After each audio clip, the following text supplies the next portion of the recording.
Chemistry निकालो। क्या चल रहा था केमिस्ट्री में? Surface chemistry. इसमें तो एनसीईआरटी पूरा प्योर एनसीईआरटी पढ़ो। आपको इवन कॉम्पिटिटिव बुक भी सॉल्व करने की जरूरत नहीं है स्टार्टिंग एज से। आप एनसीईआरटी करने के बाद कॉम्पिटिटिव बुक सिर्फ इसके लिए पढ़ लो कि कहीं कुछ छूट तो नहीं गया। ठीक है, आप मान के चलो आपको कुछ नहीं करना, सिर्फ एनसीईआरटी जवाब पे लेके आना, बराबर? Target clear? ठीक है, आने वाले 4-5 चैप्टर में ऐसे चलेगा, सिर्फ एनसीईआरटी जवाब पे लेगा, इससे ज़्यादा कोई दिमाग लगाने की जरूरत नहीं है। हाँ, वैसे फिजिकल का लास्ट चैप्टर है इस साल का, मतलब फिजिकल का मरीन ऑर्गेनिक है। मरीन ऑर्गेनिक में मतलब आप मान के चलो कि अपना पिछले साल का याद आ रहा है कुछ atomic structure, periodic table, chemical bonding, S block, P block, कितना स्मूथनेस आती है, बस ऐसा याद रखना है, वो याद रखना है, जो समझना है वो समझना है, बात खत्म, दिमाग नहीं लगता वो। एब्जॉर्प्शन की डेफिनेशन क्लियर हो गई थी। Absorption, absorption, absorption, absorption,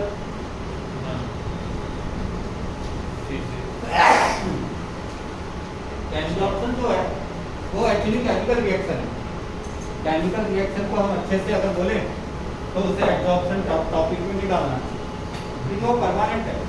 permanent चीजों को इस चैप्टर में नहीं डालना, ये चैप्टर टेम्पररी के हिसाब से अच्छा लगता है। फिजियोप्शन को फोकस रखना, पढ़ लिया बिकॉज सिलेबस में दिया है, लेकिन अपन जिस चीज के लिए चैप्टर डिफाइन कर रहे हैं वो है फिजियोप्शन। जैसे काम करो, सॉलिड स्टेट पढ़ा, थोड़ी में तो हम उसको सॉलिड हुआ करते थे, थोड़ी अपन ने डीप को स्टडी किया बहुत बस ठीक है, सुन लिया, हाँ होते हैं लाइन पढ़ा, वैसे ही होने में ठीक है। कैमिजॉप्शन भी होता है, हमें कुछ नहीं करना। कैमिजॉप्शन मतलब एक बार रिएक्शन में बात खत्म, फिजियोप्शन का यूज होता है। तो अब क्या होता है आगे, सिर्फ स्टडी देख के हो गया। हाँ, आइसोथर्म, आइसो वर्ड से क्या समझ में आता है? थर्म वर्ड से क्या समझ में आता है? टेम्परेचर सेम रखते हुए जो स्टडी ऑफ एब्जॉर्प्शन होता है उसे क्या बोलते हैं? आइसोथर्म। जिसमें दो होती है, आपके सिलेबस में दो ही दिया है, कौन सा दिया है बोलो? ट्रॉन्डिक है या लॉन्ग है? ट्रॉन्डिक, पता नहीं अलग अलग प्रोनाउंसिएशन। तो वो क्या बोलता है? मतलब दो होती है, लॉन्ग भी होता है, तो वो भी अब दो है तो दोनों का। ट्रॉन्डिक वाला क्या बोलता है? x by m is proportional to p raised to 1 by n। अच्छा, कॉमन सेंस लगाओ, ज्यादा मतलब इसको मत पढ़ो, कॉमन सेंस लगाओ। अगर आपके पास कोई सॉलिड सब्सटेंस है, उसमें गैस ज्यादा अंदर उसमें है, तो क्या करोगे? प्रेशर बढ़ाओगे या प्रेशर कम करोगे? बाहर का, मान लो बाहर का प्रेशर कम है तो गैस अंदर सॉलिड में दबी रहेगी, सॉलिड से बाहर वैक्यूम की तरफ आ जाएगी। और अगर बाहर बहुत हाई प्रेशर है तो सॉलिड के अंदर तक जाएगी। तो ये लॉजिकल सोच सकते हो, तो कहीं ना कहीं प्रोपोर्शनल टू प्रेशर हो गया। अभी एन इक्वालिटी के ऊपर होता है और कुछ भी होता है, वो फिर बाद में डीप स्टडी अपन को करनी है। हाँ, एन ग्रेटर देन 1 है। और आइसोथर्म वर्ड को यूज किया, टेम्परेचर वेरी नहीं करा है, क्योंकि टेम्परेचर वेरी कराएंगे तो टेम्परेचर का इंक्लूजन लो। अच्छा, लॉजिकल सोच के बताओ, टेम्परेचर ज़्यादा होने से एब्जॉर्प्शन ज़्यादा होता है, टेम्परेचर कम होने से? टेम्परेचर कम होने से ज़्यादा, हाँ टेम्परेचर ज़्यादा होगा ना, मतलब मॉलिक्यूलर मूवमेंट ज़्यादा होगी, तो गैस जो है, गैस के पार्टिकल सॉलिड पे क्यों रुकेंगे? तो बोलेंगे नहीं हमें तो घूमना है, हम नहीं रुकेंगे सॉलिड पे, मॉलिक्यूलर मूवमेंट ज़्यादा होगी, काहे को रुकेंगे, भाग जाएंगे। लॉजिकल बोलना है तो अभी आपको थर्मोडायनामिक्स लगाना है तो उधर से जाओ। तो x क्या है? अमाउंट ऑफ गैस एब्जॉर्ब, और m क्या है? Mass of absorbent.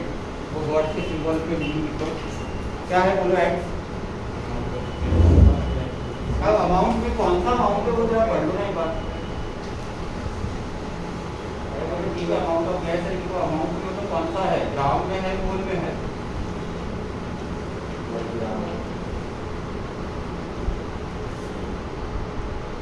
हाँ, मास ऑफ गैस और smaller means mass of absorbent.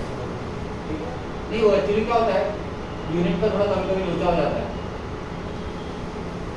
K proportionality constant निकाल, इसका रफ ग्राफ कुछ ऐसा आता है। अच्छा मान लो दो टेम्परेचर का आया T1 और T2, तो क्या बोलोगे? x बार m किसका ज्यादा रहा होगा? टेम्परेचर T1 ज्यादा है कि T2 ज्यादा है?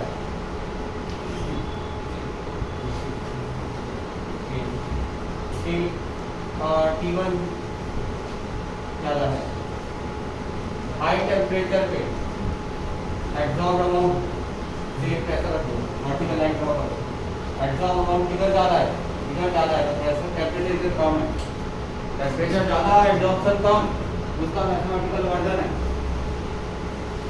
ऊपर वाला टेम्परेचर दिखने में T2 है, T2 का मतलब क्या पता कि ज्यादा है कि कम है?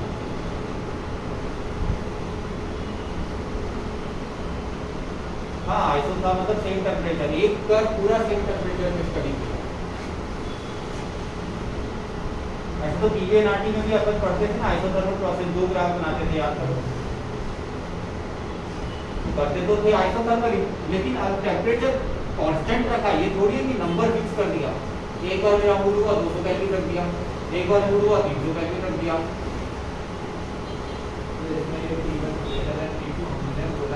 ना आया है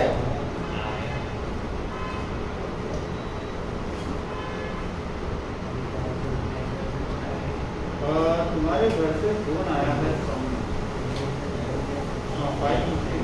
11 मिनट पहले, 9 minute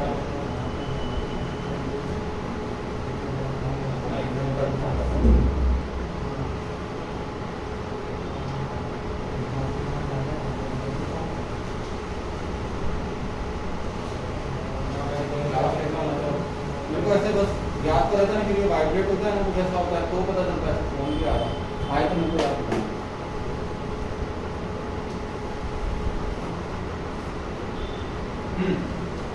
X is the amount of gas mention कर देना यूनिट ग्राम, क्योंकि वो भी हो सकता है केमिस्ट्री है ना।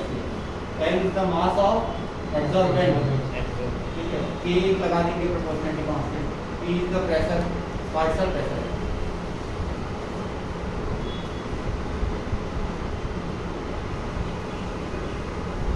अभी हेलो आवाज आ गई?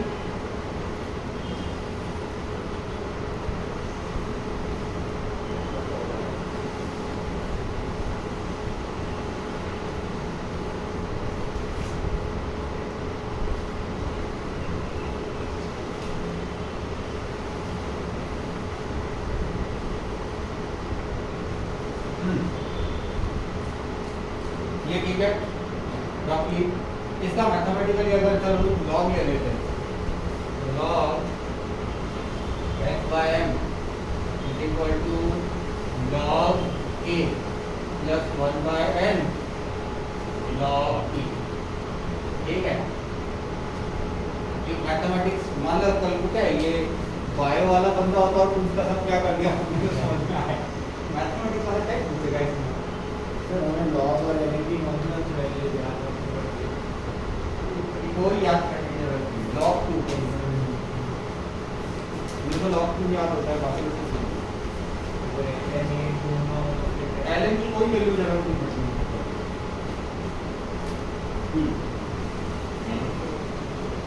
क्या हुआ?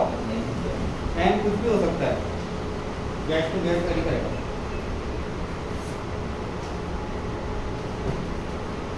इतना ही अपने चलेगा।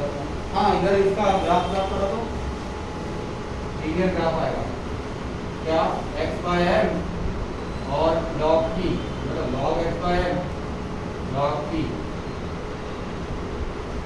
और ये इंटरसेप्ट पॉइंट क्या आएगा log k, और स्लोप क्या आएगा बोलो तो अभी y को क्या है प्लस c क्या आप लोग को क्या सिखाऊंगा? बायो सपोज बायो वाला भी केमिस्ट्री पढ़ता है, केमिस्ट्री मैं बोलूँगा केमिस्ट्री वाला को लिखी थोड़ी सी दो तीन चैप्टर, ठीक है। अगर उसको पढ़ाओगे तो एक बार सिग्निफाई करोगे आप, वाई पढ़ते हैं प्लस आपको बहुत सिग्निफाई करना है। तो हम ठीक आइसो था एक और है लॉन्ग वेयर, अभी लॉन्ग वेयर के लिए मेरे को ढूंढना पड़ेगा। मेरे को याद तो है थोड़ा, x अपॉन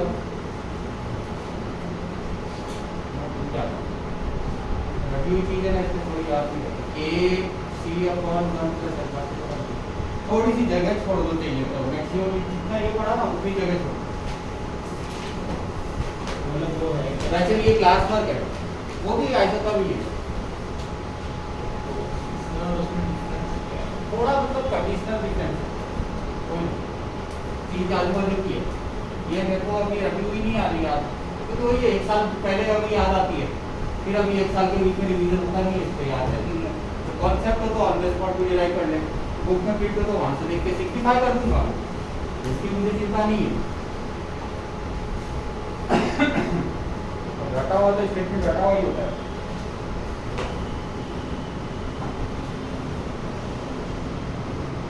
अभी सॉल्यूशन से आइसोटॉप की बात कर रहे हैं, सॉल्यूशन से मतलब गैस इन सॉलिड बात कर रहे थे हम अभी थोड़ी देर पहले, क्या बात कर रहे थे, गैस का सॉलिड पे एडजॉर्प्शन कैसा होता है। अभी क्या बात कर रहे हैं कि सॉल्यूशन जो फेज है ना, जैसे एक सॉल्यूशन है उसमें थोड़ा बहुत सब्सटेंस डिसॉल्व है, एक सॉलिड है, तो वो सॉलिड में जैसे मतलब मान लो एक सॉल्यूशन है, ठीक है, उसमें सॉलिड पार्टिकल है, अभी मेरा ये सॉलिड से पास कराया तो वो सॉलिड पे एब्जॉर्ब हो जाएंगे ये सरफेस पे। पहले गैस इन सॉलिड आ रहा था, अभी पार्टिकल इन सॉलिड आ रहा है, और वो जो पार्टिकल है वो सॉल्यूशन में डिसॉल्व है, फ्री नहीं है, सॉल्यूशन में डिसॉल्व। आप अच्छे समझो, जैसे सपोज करो सिंपल एग्जांपल देता हूं, नमक चीनी का नींबू पानी है, नींबू पानी को किसी एक सॉलिड से पास किया तो जैसे उसमें नमक है, उसमें चीनी है और उसमें नींबू पानी है, तो पर्टिकुलर चीनी के पार्टिकल उधर रह जाए, और जो पास हो उससे वो सिर्फ नमक और नींबू और पानी चीनी उधर रह जाए। ऐसा एग्जाम्पल दे रहा हूँ, ऐसा पता नहीं मेरे को सॉल्यूशन से एग्जिस्ट कर रहा है मतलब पता नहीं, एग्जाम्पल मान लो एक सॉल्यूशन है, सॉल्यूशन में particular type of particle A, ठीक है, ए, और मैंने किसी पर्टिकुलर सॉलिड से उसे पास किया,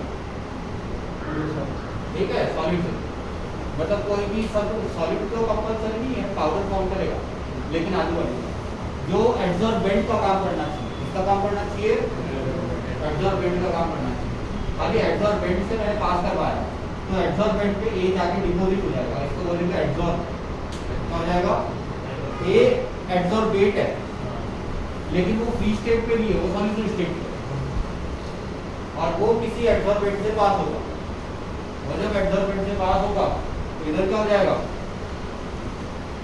डिपोजिट हो जाएगा, एब्जॉर्ब हो जाएगा, तो वो कितना एब्जॉर्ब होगा, ऑब्वियसली कंसंट्रेशन के प्रोपोर्शनल कर दो, प्रेशर और कंसंट्रेशन सिमिलरिटी होती है, गैस में जो चीज का संभव होती है पार्शियल प्रेशर, वही चीज सॉलिड में सॉरी सॉल्यूशन में कौन संभालता है, केसी केपी में थोड़ा लिंक याद आ जाएगा, मतलब वर्क आउट ऑलमोस्ट सिमिलर। इसमें सॉल्यूशन के अंदर जो सॉलिड पार्टिकल जो है वो ऐसा करता है, अगर सॉल्यूशन के पार्टिकल अटक जाए, सॉल्यूशन में दो चीजें, सॉल्यूट और सॉल्वेंट, सॉल्यूट अटकेगा, सॉल्वेंट तो नहीं अटकेगा, सॉल्वेंट तो फ्लो में है, सॉल्यूट पार्टिकल है, सॉल्वेंट का पार्टिकल बहुत माइनर है, सॉल्वेंट मतलब बहुत छोटा होता है, अमाउंट में नहीं, अमाउंट में तो ज़्यादा होता है, पार्टिकल साइज में सॉल्वेंट बहुत छोटा होता है, सॉल्यूट से तो बहुत छोटा होता है, तो सॉल्यूट अटक सकता है, सॉल्वेंट नहीं है, सॉल्वेंट फ्लो में और फ्लो हो जाएगा। बाकी का रीड कर लेते हैं एक बार, चलो 2 मिनट लगेंगे रीड कर लो। The extent of absorption decreases with increase in temperature, ये तो सेम बात है, मॉलिक्यूलर मोशन से समझा सकते हैं सिंपलेस्ट तरीका। Extent of absorption increases with the increase of surface area of absorbent, वो बराबर बात है, ठीक है। फिर चलो एक काम करो, इसका सिंपलेस्ट तरीका समझा दो, ब्रश होती है, अपन उससे पेंट करते हैं, पेंट ब्रश है, उसमें आप ज़्यादा पेंट लगाओगे और फिर दीवार पे करोगे, और कम पेंट लगाओगे फिर दीवार पे करोगे, तो इधर से दीवार पे चिपकने की क्वांटिटी किस किस चीज़ों के प्रोपोर्शनल है, एक्सपेंसिव है ब्रश जो है, ब्रश में जितना ज़्यादा पहले लोगे उतना ज़्यादा चिपकेगा, कम लोगे तो चिपकेगा क्या। तो इस तरह से वो लॉजिकल कंटेंट सिमिलर है। अब देखोगे तो आपको समझ में आ जाएगा, वो भी सरफेस की होना जैसा ही है। अभी इधर सरफेस एरिया ज़्यादा होगा तो ज़्यादा चिपकेगा, कम होगा तो कम चिपकेगा, तो उसकी भी लिमिट आएगी। The extent of absorption depends on the concentration of solid in the solution. The extent depend करेगा। रफ सरफेस ज़्यादा अच्छा होता है एब्जॉर्ब करने के लिए, और सॉफ्ट सरफेस ज़्यादा अच्छा नहीं होता। बाद में वही आइसोथर्मल में सेम स्टेटमेंट लिख दो, x का m प्रोपोर्शनल टू p की जगह पे c रेज़ टू 1/n, फिर वही हिसाब किताब।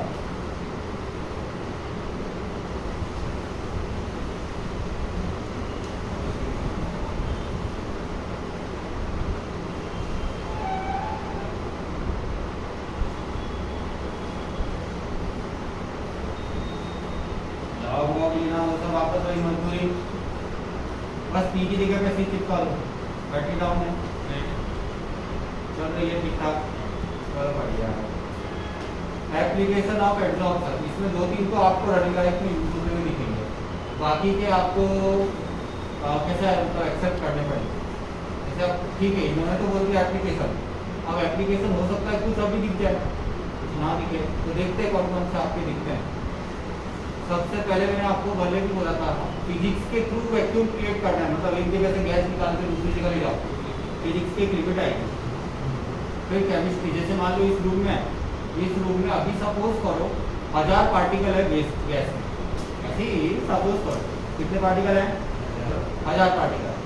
अभी मैंने क्या किया, मैंने फिजिक्स से उसको 10 पार्टिकल पे लेके आया, फिजिक्स से क्या किया, वैक्यूम क्रिएट कर रहा हूँ, वैक्यूम का मतलब मॉलिक्यूलर डेंसिटी रिड्यूस कर रहा हूँ, कहाँ तक लेके आया, 10 तक लेके आया। अभी 10 के बाद क्या करूँ, फिजिक्स नहीं अलाउड करता आगे, तो फिर मैं क्या करता हूँ, कोई ऐसा पार्टिकल मिल, कोई ऐसा सरफेस मिल के आता हूँ सॉलिड का, सॉलिड को रख देता हूँ, वो 5 पार्टिकल को और एब्जॉर्ब कर लेता हूँ, और फिर उस सॉलिड को मैं साइड कर देता हूँ। तो अब रूम में कितने बचे, तो मतलब मॉलिक्यूलर डेंसिटी आधी कर दी, जितनी मिनिमम पॉसिबल थी फिजिक्स से उससे और कम कर दी। 0 तो कभी पॉसिबल नहीं है, भूल जाओ, 0 इम्पॉसिबल है, ठीक है, लेकिन मतलब वैक्यूम लेवल बढ़ा दिया, डबल कर दिया वैक्यूम लेवल, मॉलिक्यूलर डेंसिटी और आधी कर दी, ठीक है। ये जो चीज़ कर सकते हैं अपन, क्या कर सकते हैं, अभी वैक्यूम मतलब वैक्यूम होता है, तो हाई वैक्यूम लो वैक्यूम क्या लिखा है, मीनिंग समझा रहा हूँ, मॉलिक्यूलर डेंसिटी कम, हाई लेवल वैक्यूम मतलब molecular density negative 10 to 0। Second, gas मास मतलब अपन लोग कभी कभी जैसे अभी कोई मान लो स्टेज टीवी में मूवी आती है, सुबह से रात तक मास्क में जीते हैं, अभी आपको क्या मास्क समझाना, वायरस होते हैं, ठीक है, वायरस इसमें से नहीं जाएगा, तो हाई लेवल मास्क के सपोर्ट करो ना, सरफेस पे रह, हाँ सरफेस पे रह जाएगा एब्जॉर्ब होके, और गैसियस पार्टिकल अंदर पहुंच जाएंगे, मैं ऑक्सीजन तो लेता रहूँगा, वायरस अंदर नहीं जाएगा, तो ऑलमोस्ट इक्विवेलेंट फिनोमेना हो गया। अभी आप लोगों को मास्क समझाने की जरूरत नहीं, पढ़ लेना, लेकिन घर पे जाके पढ़ के नोट्स बना के फिनिश कर लेना। कंट्रोल ऑफ ह्यूमिडिटी, अभी मान लो कि इस रूम में ह्यूमिडिटी ज़्यादा हो जाए, अभी आज तो इतनी बारिश नहीं हुई, कोई टाइम पे बारिश होती है, धूप होती है, कभी कभी ऐसा है नॉर्मल लेवल का ह्यूमिडिटी हो जाता है, तो क्या करोगे बताओ, एसी चालू करोगे। अभी यार गरीब आदमी बेचारा एसी नहीं है उसके पास, क्या करेगा वो, पंखा तेज करेगा तो भी फायदा नहीं होगा, पंखा कैसे तेज करके फायदा होगा, ह्यूमिडिटी तो पूरे आसपास में भी है, सरफेस पे एक बार पानी बैठ गया तो बैठ गया, थोड़ा टाइम में नहीं है। उसका सबसे सिंपल तरीका, एक ऐसा सरफेस ले लो रूम के अंदर जो एब्जॉर्ब कर ले वाटर को, सिलिका जेल, बहुत महंगा नहीं मिलता, सस्ता मिलता है, ठीक है, बहुत महंगी चीज़ नहीं है अभी, मतलब 25-30 हज़ार का जैसे एसी होता है उतना महंगा नहीं है। दूसरा तरीका, आपका एक देसी लेवल का एब्जॉर्बेंट आपके घर पे होता है आपका, वाटर वेपर के हिसाब से, न्यूज़पेपर, आप अपने वॉल, सपोज एकदम देसी से देसी स्टाइल बता रहा हूँ मैं, मान लो एकदम आपके पास ऐसा है कि साहब न्यूज़पेपर रोज सुबह आता है, पढ़ने अभी तो एक दिन के बाद से चलाएंगे, कल का न्यूज़पेपर आज यूज़ करेंगे, दीवार है ना, दीवार के ऊपर न्यूज़पेपर लगा दो, ठीक है, सेलोटेप चिपका लो, मुश्किल से 10-20 पैसे का खर्चा होगा सेलोटेप का।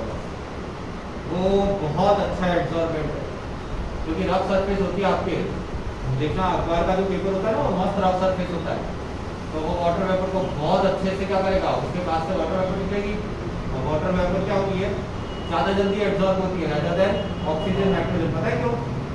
वाटर वॉज कॉन्स्टेंट, वो समझाया था थोड़ी देर पहले। अमाउंट ऑफ एब्जॉर्बेंट जो होता है, एब्जॉर्बेट, उसकी जो कॉन्सेंट्रेशन, वो जितना एब्जॉर्ब होगा वो उसके वाटर वॉज फोर्सेस पे डिपेंड करता है, इंटरमॉलिक्यूलर फोर्सेस। तो वाटर वेपर जल्दी जल्दी एब्जॉर्ब हो जाएगी, तो आपका न्यूज़पेपर पे एब्जॉर्ब हो जाएगा, आपका रूम ह्यूमिडिटी कम हो जाएगी। ये एकदम बेसिक है, और ये प्रैक्टिकल मैंने किया हुआ है। तो ऐसे हवा में बोले तो तुम्हें आगे से कोई बॉइल टाइप तो ह्यूमिडिटी ज़्यादा रहता है हमारे, ठीक है, सस्ता है। चलो टेप चिपका दिए रूम में, थोड़े से न्यूज़पेपर क्या है कि रफ सरफेस होता है, तो एब्जॉर्ब मस्त कर आप देखना, ठीक है। चलो, अरे ऐसे ठीक है, अभी जीके था बता दिया मैंने, बोला ना इसमें कुछ जीके वो जल्दी समझा पाऊंगा, कुछ साइंटिफिक कंटेंट है वो आपको मानना पड़ेगा होगा। फिर कैटालिस्ट, कैटालिस्ट अगला ही टॉपिक है, तो कैटालिस्ट उसमें समझ लें, ठीक है। Removal of colouring matter from solution, ये बताया था आपको मैंने, जो शुगर होती है उसका कलर एक्चुअली ब्राउन होता है, और ब्राउन के बाद में जब हम उसको एनिमल चार्कोल से पास करते हैं तो वो कलरलेस इम्प्योरिटी, कलरलेस बन जाता है, मतलब ऑलमोस्ट या तो व्हाइट क्रिस्टल बोल दो या कलरलेस क्रिस्टल बोल दो, आजू बाजू बीच में, और उसमें ब्राउन कलर गायब हो जाता है। पता है तो मार्केट में ब्राउन शुगर भी मिलती है, वो वाली ब्राउन शुगर नहीं, ब्राउन कलर वाली शुगर। तो ये जो होती है ये थोड़ी सी सस्ती भी मिलती है, और एक्चुअली में नुकसान भी कम करती है। बाकी डिटेल मेरे को नहीं पता, बायोलॉजी शुगर कैसे बनती है? हाँ, ये हमने कर लिया, और इससे हमारी कलरलेस शुगर है। इसमें क्या होता है कि कोई कलरलेस दिखती है, ठीक है, और वो कैसा होता है, वो इम्प्योरिटी होती है, हाँ, लेकिन वो इम्प्योरिटी अपने को नुकसान होने से बचाती है। इम्प्योरिटी का मतलब थोड़ी खराब चीज होता है हर बार, वैसे ही शुगर खराब चीज है, तो खराब के अंदर जो इम्प्योरिटी होती है वो रिलेटिवली अच्छी मान लो, कोई कॉमन सेंस लगा के शुगर अच्छी चीज नहीं है, डिफॉल्ट बोल देता हूँ, चीनी जितनी कम खाओगे उतना अच्छा रहेगा, चीनी अच्छी चीज नहीं है। रिलेटिवली गुड़ जो होता है ना, गुड़ क्या बोलते हैं, हाँ गुड़, तो चीनी में अब गुड़ के अंदर तो ब्राउन कलर होता है, उसमें ब्राउन भी होता है, हाँ वो आजू बाजू का होता है, अब वो की क्वालिटी वो गन्ना डिपेंड करता है। लेकिन अब मेरे ख्याल से आपको मैं थोड़ा सिग्निफाई कर पा रहा हूँ चीज़ों को, कि उसमें क्या कलर निकालने के चक्कर में है ना, हम उसको एक्चुअली सिंपल सी चीज़ बोलो, जितना रिफाइन करोगे ना किसी भी चीज़ को, नेचुरल चीज़ है, उसको जितना रिफाइन कर दोगे कचरा कर दोगे आप। ये biological basic fundamental law of nature है। मुझे नहीं पता खाने के बारे में, मैं कोई किचन नहीं संभालता, लेकिन मुझे किचन का एक फंडामेंटल प्रिंसिपल पता है, जितना कोई भी कंटेंट को आप रिफाइन की तरफ मूव करोगे उतना वो कचरा हो जाएगा। चाहे आजमा लो आप, पानी आरओ वाला, कुछ भी ले लो आप, पानी वाला हिसाब किताब ले लो, खाने वाला ले लो, पीने वाला ले लो, कुछ भी ले लो, सबका फंडामेंटल एक है। चलो ये तो हुई आपने, सॉरी नहीं, देखो मैं कोई बहुत बड़ा कोई किचन संभालने वाला आदमी नहीं हूँ, ज़्यादा डाउट नहीं पूछने कैसे मैं एक आध दो डॉक्यूमेंट मिले तो आपको चालू ही करती हूँ। ठीक है, ऐसी मुझे क्या है, जो जीके मैं आपको सिम्प्लीफाई कर रहा हूँ, इस जीके से भी हम साइंस को साथ में लीड कर सकते हैं। Separation of inert gases, separation of inert gases का मतलब, अब इनर्ट गैस को सेपरेट कैसे करोगे, आपको एक मेथड सोचो, इसको आसपास में सोचो, ऐसे जनरल सोचो। मेरे पास एक कंटेनर है, उसमें दो टाइप की गैसेज है, हीलियम और बाकी कोई दूसरी गैस है, क्या करोगे?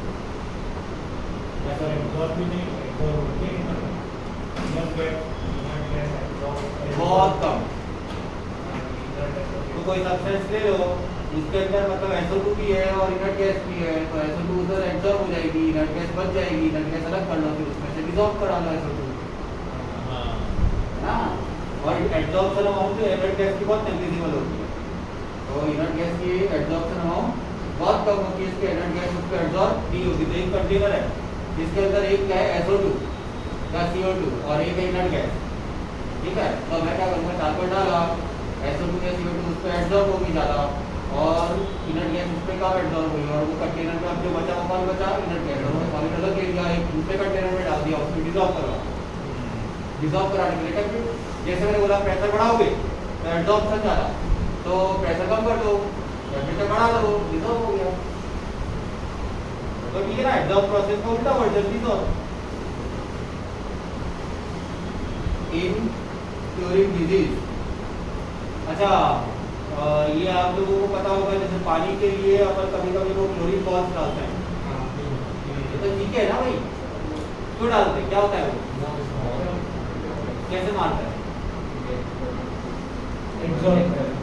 नॉट रिएक्ट करके, पहले एब्जॉर्ब करता है, क्या उसमें तो क्या है, पार्टिकल का थोड़ा बड़ा साइज, जो क्लोरीन बॉल है बॉल पे गया, एब्जॉर्ब हो गया, भाग के आने की वापस ट्राई करता है, वायरस में तो भाग में तो पानी के अंदर वापस जाने आने की जाने नहीं देता, पकड़ के बैठ जाता है, और फिर उसको ऑक्सीडाइज करता है, क्लोरीन अच्छा ऑक्सीडाइज नहीं लेते, ऑक्सीडाइज के नाम पर जला देते हैं, बैक्टीरिया को मार देते हैं। ये ऊपर ऊपर की बात है, अंदर वाली बातें पूजा बनती है, ऊपर नीचे लेवल की बात है, बट ये समझ में आ रहा है ना आपको मस्त, ठीक है। मेरे को वही पता, थियरी में मतलब मेरे को उतना हैबिट नहीं पढ़ानी थी, ठीक है, समझाने की बात है, समझा तो मैं दूंगा कोई भी।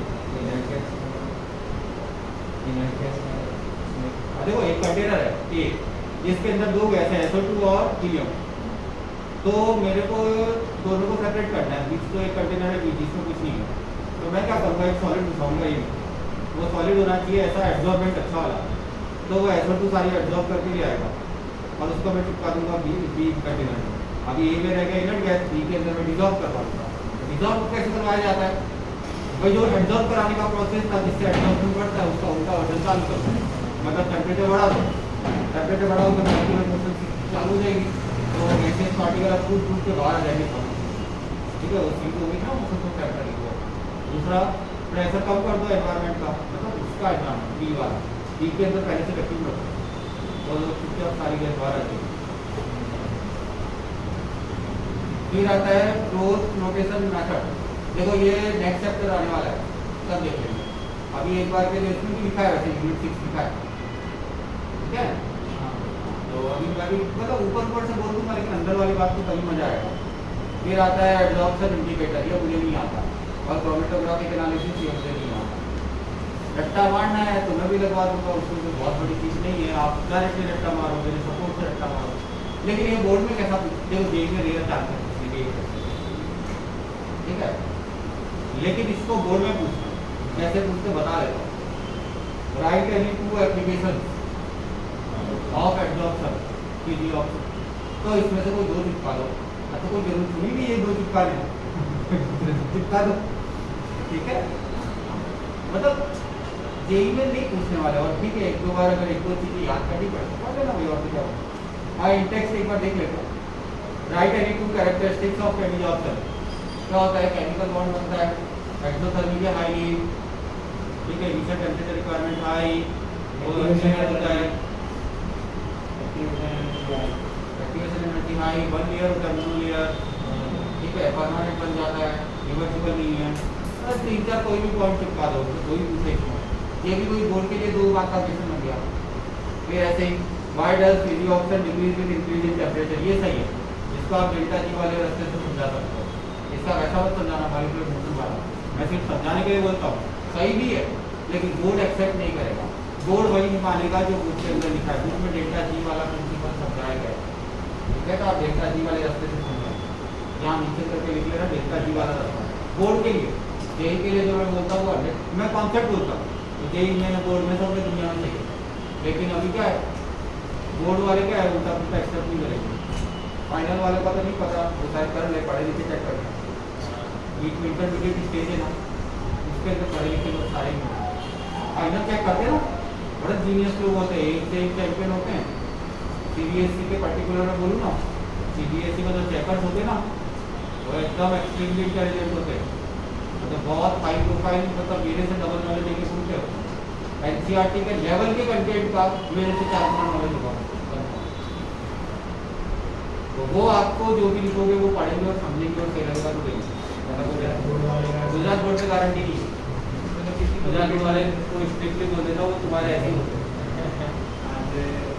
मतलब बोर्ड के कंटेंट के अलावा मत लिखना बस, बाकी कोई टेंशन नहीं, क्यों टेंशन नहीं। गुजरात बोर्ड की बुक थोड़े से 1 महीने में रट्टा मारना चालू करना।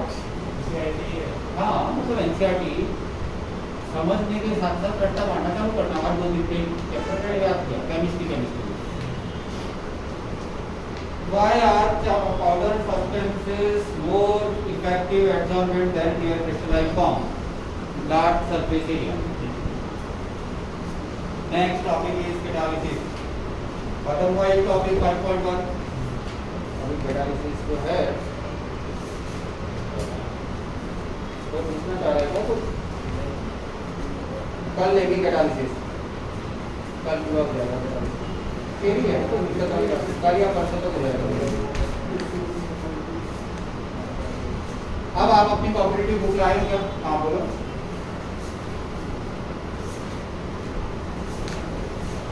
एडजॉर्बेंट तो कोई भी ले सकते लेकिन सॉलिड ही लेना रीजनेबल लगता है। पाउडर कौन करेगा? सॉलिड का पाउडर कौन? बाकी के ये क्या एडजॉर्बेंट कैसे लेंगे आप? वो एडजॉर्ब करके बाहर रुकेगा जैसे भाई कहीं पे भी कोई भी सरफेस है और लिक्विड में क्या सरफेस की लिक्विड में तो मॉलिक्यूलर मोशन चीज भी होती है, मूवेबल होती है। तो वहाँ पर लिक्विड का है मतलब होता है, लिक्विड में भी एडजॉर्प्शन होता है। लेकिन एक बात बोल रहा हूँ, उसको स्टडी कैसे करोगे? क्योंकि वो लिक्विड नहीं है ना, गैस तो घर मिल जाओ, गैस तो इम्पॉसिबल टास्क है।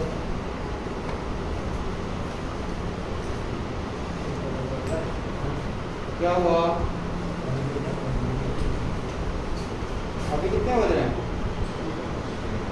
6:04 ना, कम टाइम हुआ है।